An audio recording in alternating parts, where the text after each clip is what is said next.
Oke, halo Bro Satria. Jadi di sini gue mau mempertanyakan beberapa pertanyaan nih dari publik nih. Apa aja tuh, Bro? Banyak nih juga yang nanya-nanya ke lu ya. Ini gue udah ngumpulin beberapa pertanyaan juga buat tuh. Kita langsung aja lah ya masuk ke pertanyaan pertama. Langsung. Oke. Aman. Oke, ini ada yang nanya nih, Bro. Saran saham yang bagus untuk di hold 5 sampai 10 tahun ke depan. Berarti ini Let's say 3 lah biar long term berarti ya? ya long term lah, 5 sampai 10 tahun ke depan menurut lu. Menurut aku sendiri ya. Ya menurut lu pribadi. Menurutku saham-saham yang bagus itu adalah saham-saham yang mempunyai PE dan PBV yang rendah, Bro. PE dan PBV yang rendah. Itu Oke. kalau buat jangka panjang ya. Buat long term itu paling bagus itu. Karena dari sana kita bisa buktiin saham itu harusnya overvalue atau undervalue nih, Bro. Nah, kita juga sebenarnya kan nggak bisa paham nih secara 5 sampai 10 tahun ke depan itu sektor mana aku nggak bisa nebak. Aku nggak bisa nebak. Aku juga nggak bisa prediksi karena inflow kita terus berubah-berubah nih. Tergantung juga dengan ekonomi global dan ekonomi mikro kita Indonesia ini. Kita kan nggak bisa tahu. Nanti pemerintahan tiba-tiba berubah peraturan, otomatis sektor yang diuntungkan juga bakal berubah. Kan begitu ya, Bro ya? Ya. Tapi kita ambil aja yang secara historis. Kita ambil yang sudah lama di market. Dari menurut aku ya, yang paling bagus itu adalah saham-saham blue chip, Bro. Apa aja tuh? Ini gue mau tanya emitennya nih. Gue mau inilah sektor ini situlah. Emiten, Bro. Apa? Gue minta 3 deh. Ini buat yang nanya-nanya juga nih. 3 emiten yang lu bakal hold 5 sampai 10 tahun ke depan. Ini oke. Di sektornya dulu ya. Sektornya adalah sektor perbankan atau blue chipnya. Oke. Kalau gua sendiri, gua ada pegang berapa di BBCA, BMRI, dan mungkin lagi satu boleh buat kalian coba di BBRI. BBRI, oke. Jadi ini sektor perbankan semua. Kita main aman kalau 9 sampai 10 tahun ke depan. Karena memang secara historis BBRI itu sudah naik 4.800%, Bro. Dari awal IPO. Oke. 4.800%, belum lagi ya kita tahu saham perbankan itu suka bagi dividen. Oh iya ya, gede banget ya. Gede banget. Dari ketiga ini yang kalau kita urutin secara dividen ya, Bro ya. Ya. Dari payout ratio kemudian dividen per share-nya, Ya. paling besar itu ada di Mandiri nih, Bro. Dengan dividen yield kurang lebih ya, itu 10% sampai 9%. 9 sampai 10% lah. Bisa lu sebutin nggak dividennya setiap emitennya tuh? Apanya nih? Maksudnya kayak BMRI berapa, BRI berapa? Atau Kalau BMRI itu biasanya 9 sampai 10%, 9 sampai 10%. BBCA dia agak kecil biasanya. Dibanding daripada BMRI. Kalau nggak salah 2 sampai 3% ya? Iya, 3 sampai 5% lah. 3 sampai 5%. Berarti lu incer dividennya juga nih? Iya, dividen juga, Bro. Selain daripada capital gain-nya, kalau buat long term ya buat dividen juga lah, Bro. Kalau duitnya juga besar, lebih enak juga dividennya. Kita dapat capital gain, kita dapat dividen, udah main aman. Main aman dia, guys. 5 sampai 10 perbankan juga. semua yang dibilang sama dia. Kalau mah banyak sebenarnya ini. Dia ngomong banyak sebenarnya. Main aman aja dia. Oke, berarti Bank BCA, Bank Mandiri, BMRI, dan Bank BRI ya? Ya. BBRI ya, sorry. BBRI. Oke, kita lanjut lah ya. Boleh. Pertanyaan yang kedua. Saham apa nih yang bakal meluncur di tahun 2026? Meluncur tuh Mungkin maksudnya berpotensi lah di tahun 2026. Iya, terbang lah di tahun 2026. Kira-kira apa nih? Kalau terbang, aku nggak tahu, Bro. Kan aku bukan market maker nih. Oke. Bukan market maker. Cuman dari segi sektor aja, Iya. kalau kita lihat sektor yang bakal berpotensi adalah sektor teknologi nih, Bro. Teknologi dengan internet. Internet ya. Internet ini aku tekanin lagi sekali, internet rakyat. Nah, itu sektor yang menurut aku ya bakal berpotensi buat beggar. Iya. Di tahun 2026 nanti nih, Bro. Kenapa? Simple, pemerintah kita tuh sekarang lagi punya program buat internet rakyat. Internet murah 100 Mbps cuma 100.000, Bro. Oke. Jadi ada beberapa emiten juga yang diuntungkan dari sana. Dan sekarang kan baru pengelolaan nih. Kedepannya itu akan menjadi program utama pemerintah. Oke. Menurut aku itu pasti bakal jadi potensial banget tahun depan Oke. buat internet rakyat. Contohnya, Waduh, Ya, sebutin aja lah. Ini gue nggak bilang emiten ini atau dia nggak bilang emiten ini bakal terbang ya guys ya. Cuman Disclaimer on, contoh sektor internet rakyat ini apa sih bro? Biar orang juga tahu tuh contohnya apa aja. Oke. Ini disclaimer on ya, bukan ajakan jual beli. Iya. Itu aku sebutin 2 aja kali ya. Iya. Ada Inet. Itu stikernya Inet. Inet. Oke. Sama yang kedua ada Wifi bro. Stikernya Wifi. Oke, gue pernah dengar juga tuh. Itu yang Emang lagi hype juga ya akhir-akhir ini ya. Itu yang emiten yang mungkin ya, menurut analisa aku, yang bakal berpotensi dapat raup cuan dari internet rakyat ini bro. Oke. Itu berarti sektor internet rakyat. Internet rakyat. Contohnya iNet sama WiFi. Iya. Tapi ingat ini bukan ajakan untuk menjual atau membeli ya guys ya. Ini researchnya dia nih. Oke. Soalnya kalau beli iNet ya bro ya, kita di dalam di Bit Academy Plus, aku udah calls itu dari harga 270. Oh iya, bro. udah cuan juga ya? Cuan juga. Iya, gede banget ya cuannya di iNet.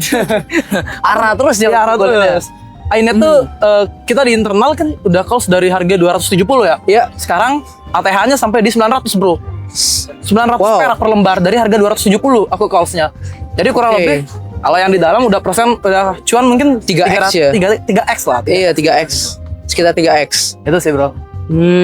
Internet rakyat. Menarik. Ini gue mau menanyakan pertanyaan yang lagi hype juga nih saat. Apa tuh bro? Apakah benar saham Pak PP itu overvalue? Waduh. Dan orang itu saham yang nggak layak dibeli lah. Karena kan orang tuh bilang nggak ada orang yang bilang kalau misalnya saham Pak PP itu nggak layak dibeli. Jangan kalian beli saham Pak PP karena saham Pak PP itu overvalue.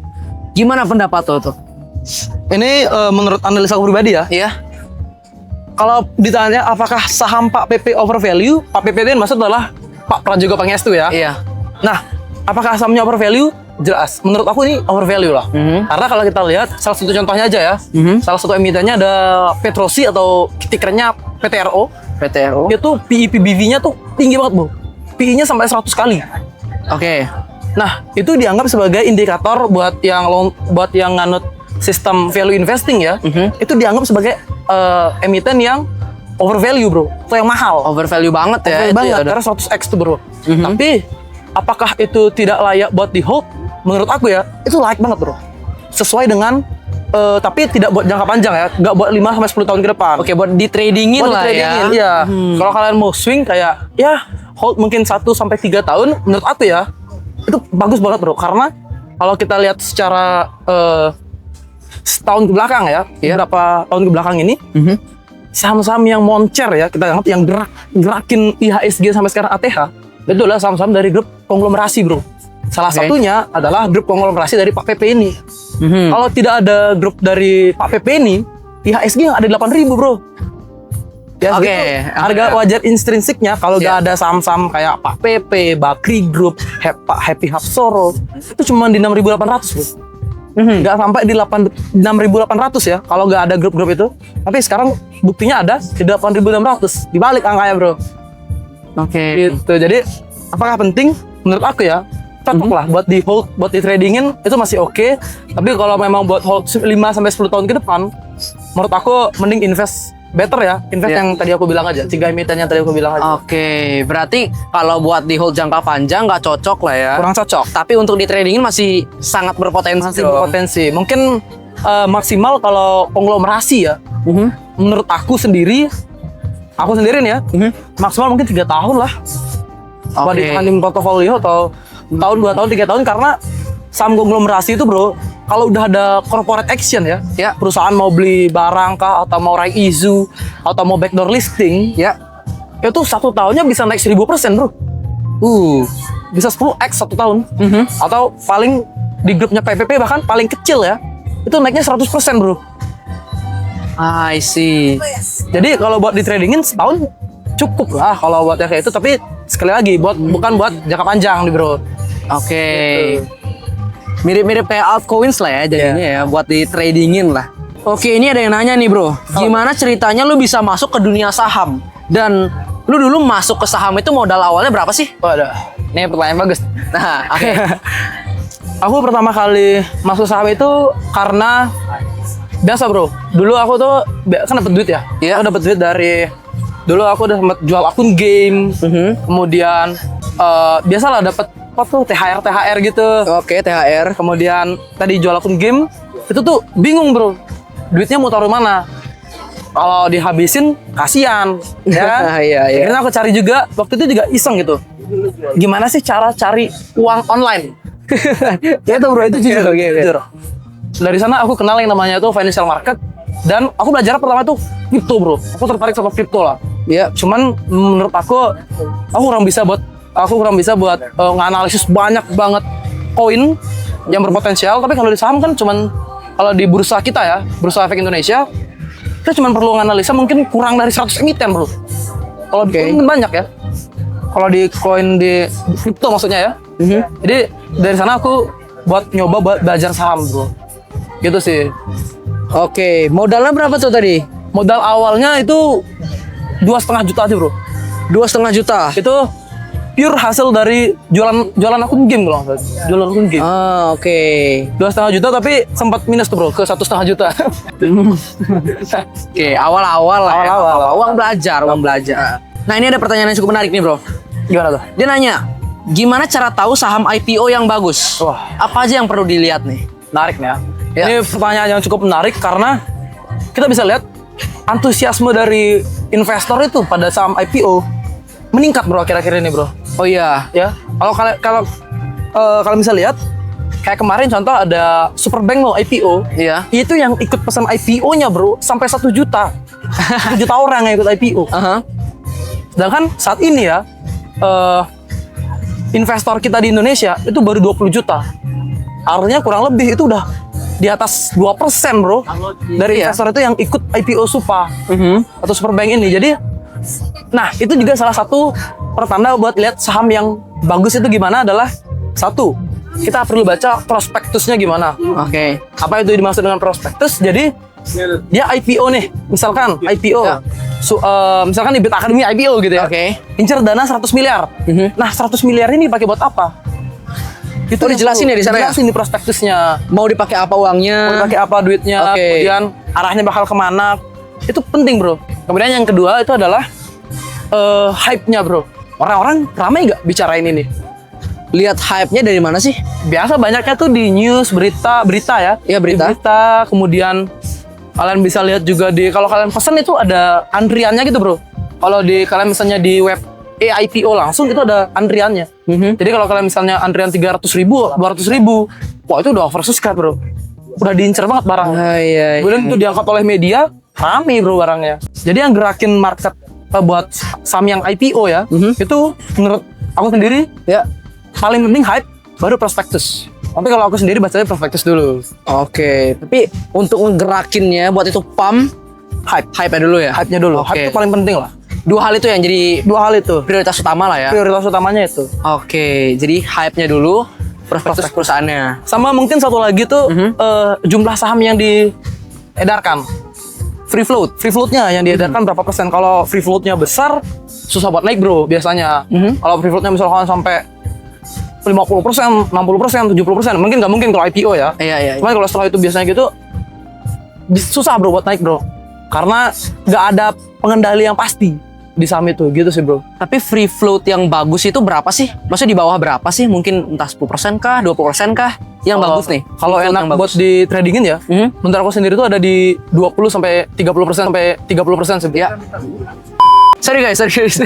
Nah, lanjut. 20 sampai 30% lah bro ya. Yang paling bagus tuh segitu karena pengendali masih ada. Kemudian retail juga masih bisa main di sana. Jadi enak lah buat di sana. 30, 4, pokoknya di bawah 50 tuh oke lah menurut gue. Oke, di bawah 50. Di bawah 50%. Tapi nggak di bawah 10% juga. Karena kalau di bawah 10% itu barangnya kering banget biasanya. Oke. Jadi itu high risk lah. High risk banget. Karena tapi idealnya berapa nih kira-kira nih? idealnya mungkin ya. Aku kasih range-nya mungkin 25 sampai 30 lah. Yang ideal itu free float-nya 25% sampai 30%. Oke. Karena kalau kita lihat standar masuk MSCI juga rata-rata segitu bro. Minimal di 20 sampai 30% lah. Iya. Kalau mau masuk indeks MSCI atau Morgan Stanley Capital International. Itu sih bro. Oke. Ini ada pertanyaan yang cukup menarik juga nih, cukup Apa teknis tuh? juga nih. Apa itu? Ada yang nanya, saham dari grup mana yang berpotensi nih ke depannya? Waduh. Dari grup mana? 2026 nih bro ya. Tahun depan ya? Kedepannya lah, kedepannya. Ya anggaplah kita 2026. Oke. Ya. Kalau menurut pandanganku pribadi ya, Ya. untuk saat ini kita bisa lihat perkembangan dari saham-sahamnya banyak grup. Mungkin menurutku sendiri ada dua. Ada grupnya Pak Happy Hapsoro, Ya. sama grupnya Bakri. Ya. Oke. Kenapa? Karena kalau grupnya Bakri ini kita sendiri tahu bro, Bumi dari harga 150 bahkan sempat turun 130, sekarang udah harga 300-an. Dewa dari harga 200-an sampai harga 700-an. Karena apa? Pak Bakri ini masih punya kepentingan bro. Kepentingannya apa? Buat masukin saham-sahamnya ini ke indeks. Itu kepentingan utamanya. Jadi indeksnya juga kan masih di 2026 bulan Februari bro ya. Dan baru ditetapin bulan Maret. Jadi menurut gua potensial banget masih buat saham-saham dari Pak Bakri ini.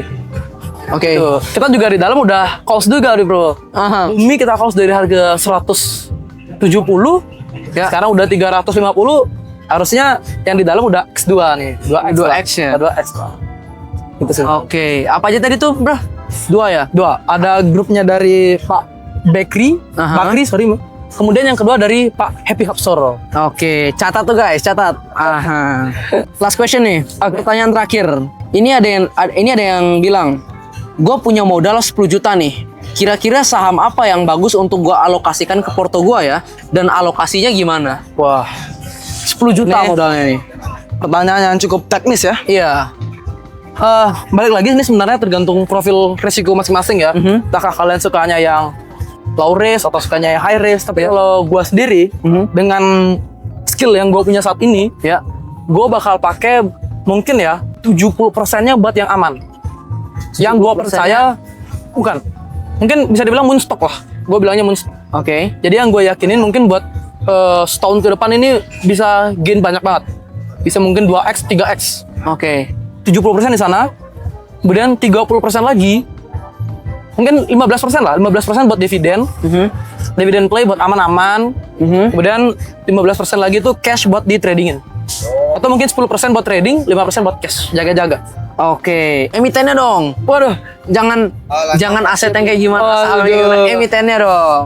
aduh, kalau mungkin yang dividen, gue bisa bilang BMRI bro. BMRI, dividen. BMRI dividen. Yang 70%? Yang 70%, waduh, spill kayak dia. Apa lu bakal spill di Bit Academy Plus juga nih? Gue bakal spill Bit Academy Plus kayaknya lebih oke. Oke. Karena gue juga udah kasih bocoran tuh kemarin di Bit Academy Plus. Saham-saham yang potensial buat 2026. Itu sih bro. Gitu. Oke. Tapi dari 70% itu ya, itu 70% buat moonstock, tapi dibagi-bagi lagi. Mungkin bagi lagi 3 atau 2 lah. Bagi lagi 2. Jadi buat di sini setengah, tapi buat moonstock juga. Gitu sih bro. Oke. Ada lagi mungkin? Udah nih bro, udah habis nih Oke. pertanyaannya. Udah 7 pertanyaan kita udah cukup banyak juga nih pertanyaan kita tanyakan ke Bro Satria. Oke lah. Mungkin untuk Q&A kali ini udah cukup lah ya, karena udah banyak juga nih pertanyaan yang kita jawabin. Oke, thank you bro. Ya, terima kasih bro atas waktunya. Sip.